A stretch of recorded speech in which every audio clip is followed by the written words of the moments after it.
Untuk banyak orang, matahari mungkin dianggap memiliki arti yang berbeda di kehidupan mereka masing-masing. Ada yang menganggap sebagai penari eksotis, pelacur, penggoda, hingga mata-mata. Dia merupakan salah satu sosok yang paling diingat karena dieksekusi selama Perang Dunia Pertama dengan tuduhan spionase. Tetapi matahari sebenarnya adalah seorang yang jauh lebih mempesona dari sekedar keadaan di akhir yang sangat tragis. Hari ini kita akan membahas Matahari, penari eksotis yang menjadi mata-mata Perang Dunia I.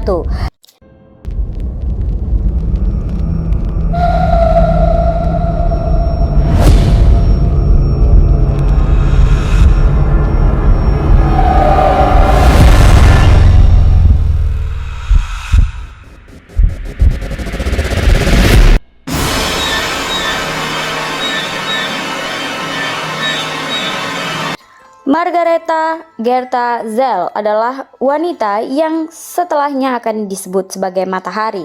Dia lahir di Belanda pada tahun 1876 dari keluarga yang kaya. Ayahnya merupakan seorang pembuat topi yang berinvestasi di minyak.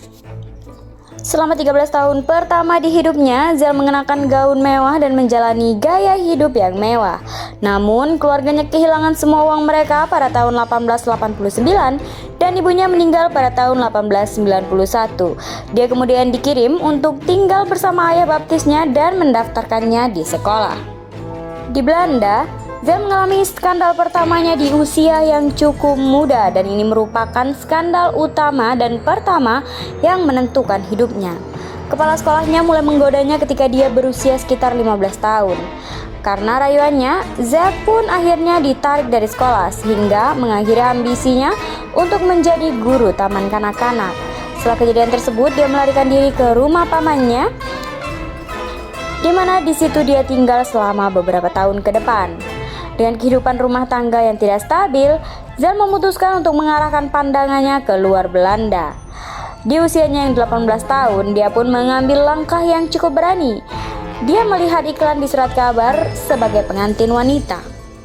Di Hindia Belanda, ada seorang kapten yang bernama Rudolf McLeod. Dia adalah seorang perwira Hindia Belanda kelahiran Skotlandia. Mereka pun bertukar surat dan juga gambar, hingga akhirnya Zell membuat keputusan untuk pergi ke Jawa untuk menemuinya. Mereka pun menikah di Amsterdam pada tanggal 11 Juli 1895. Wah, suratnya pasti penuh godaan nih, sampai-sampai Matahari mau menemui sang kapten. Jadi McLeod ini adalah seorang putra barones dan dia pun sangat baik. Pernikahan ini bisa dibilang secara efektif menopang posisi keuangan Zell dan dia pun akhirnya ditempatkan kembali di antara kelas atas Belanda. Pada bulan Mei 1897 mereka berlayar dari Pulau Jawa. Zell pun melahirkan dua orang anak yang bernama Norman John McLeod pada tahun 1897 dan Louis Jean McLeod pada tahun 1898.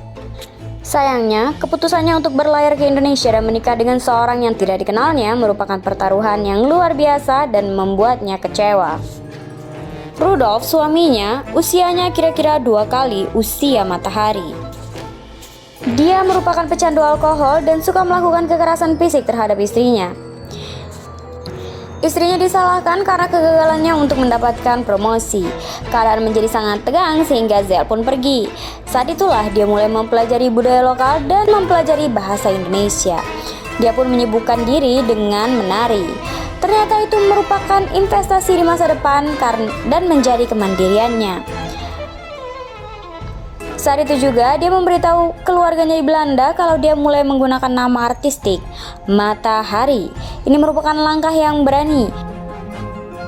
Matahari diambil dari kata lokal Melayu. Akhirnya Rudolf pun meminta Zell untuk kembali padanya dan dia pun setuju. Tapi bagaimana dengan pernikahan mereka? Tapi hubungan mereka pun tetap buruk. Dan anehnya, bahkan alasan kedua anak pun tidak bisa membuat pasangan ini bersatu. Bahkan bisa dibilang keadaan menjadi sangat buruk. Siapa sangka kedua anak tersebut jatuh sakit dan Norman muda pun meninggal dunia. Zell dan Rudolf bersikeras jika anak-anak mereka diracun. Para pelayan pun disalahkan meskipun Kemungkinan besar mereka menderita akibat pengobatan penyakit sifilis yang mereka dapatkan dari orang tua mereka.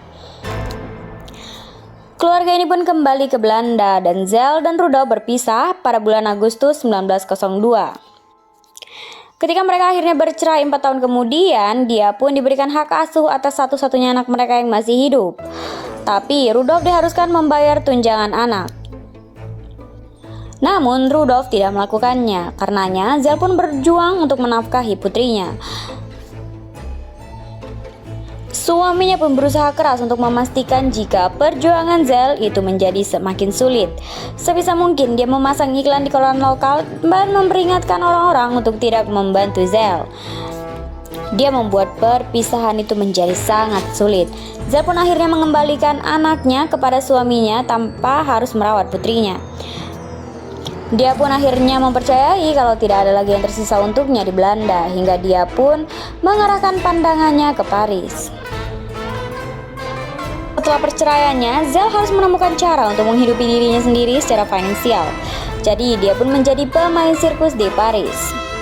Dan kebetulan memang mereka sedang merekrut. Dia memulai karirnya di bawah Big Top sebagai penunggang kuda dengan nama Lady McLeod. Sebenarnya dia mendapat satu hal baik dari pernikahan tersebut. Namun setelah menghabiskan masa dewasa muda yang tidak bahagia di Hindia Belanda, Zell mulai melihat kehidupan barunya sebagai kesempatan untuk sepenuhnya menemukan kembali dirinya sendiri. Dan dia pun akhirnya beralih ke tarian eksotis untuk membantu karir menarinya. Dan dia berhasil. Dia memanfaatkan keterampilan yang telah dia pelajari di Indonesia dan menampilkan tarian yang terinspirasi dari Timur. Dia juga berpose sebagai putri Jepang sehingga menambahkan lebih banyak mistis dan eksotisme di penampilannya. Pada titik inilah dia mulai menggunakan nama artistiknya, Matahari, sebagai nama panggungnya. Tapi tidak hanya itu saja. Dia cukup melewati batas dengan tampil telanjang atau menjadi penari telanjang. Di era ketika orang-orang mengenakan pakaian renang di seluruh tubuh mereka, tampilan kulit casual Matahari benar-benar mengejutkan. Dia tidak telanjang, tapi dia mengenakan body stocking berwarna kulit yang memberikan ilusi seperti telanjang. Pria di seluruh Eropa menjadi gila karena tariannya yang sungguh eksotik. Karir menari Zell atau Matahari membuat dia berhubungan dengan banyak pria kaya dan berpengaruh. Dia mengambil pekerjaan kedua sebagai pelacur yang melayani para pria-pria yang sangat kaya. Pria mulai dari jutawan industrialis hingga perwira militer menjadi kekasihnya. Akibatnya, urusan internasionalnya berarti bahwa ketika Perang Dunia Pertama pecah pada tahun 1914, dia sibuk melintasi perbatasan. Sepanjang hidup dan karirnya, dia telah terlibat dengan berbagai pria. Tapi, baru setelah dia bertemu Kapten Vadim Maslov, dia percaya bahwa dia telah menemukan cinta dalam hidupnya. Maslov adalah seorang pilot muda Rusia yang gagah dan ditempatkan di Paris. Tetapi pada tahun 1916, pesawatnya ditembak jatuh dan dia dirawat di rumah sakit. Putus asa melihatnya, Zell mengunjunginya, tetapi mereka menginginkan sesuatu sebagai imbalannya. Mereka melihat Matahari sebagai seorang penari selebriti pelompat perbatasan yang berkenalan dengan segitu banyak perwira militer dan kapten, sehingga dia akan menjadi mata-mata yang sangat cocok dan baik untuk Prancis.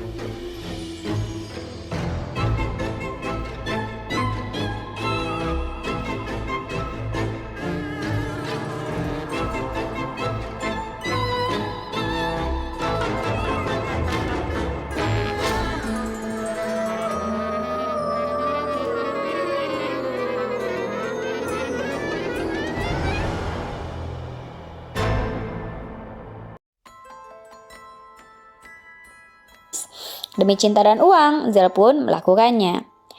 Perwira Prancis bisa mengerti kalau karir Zell adalah Matahari.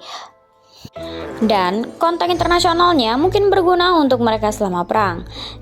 Secara khusus mereka berharap dia bisa merayu putra mahkota Wilhelm Kaiser Wilhelm.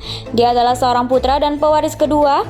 Mereka menawarinya 1 juta franc jika dia berhasil merayu pangeran dan mengetahui rahasia penting Jerman darinya.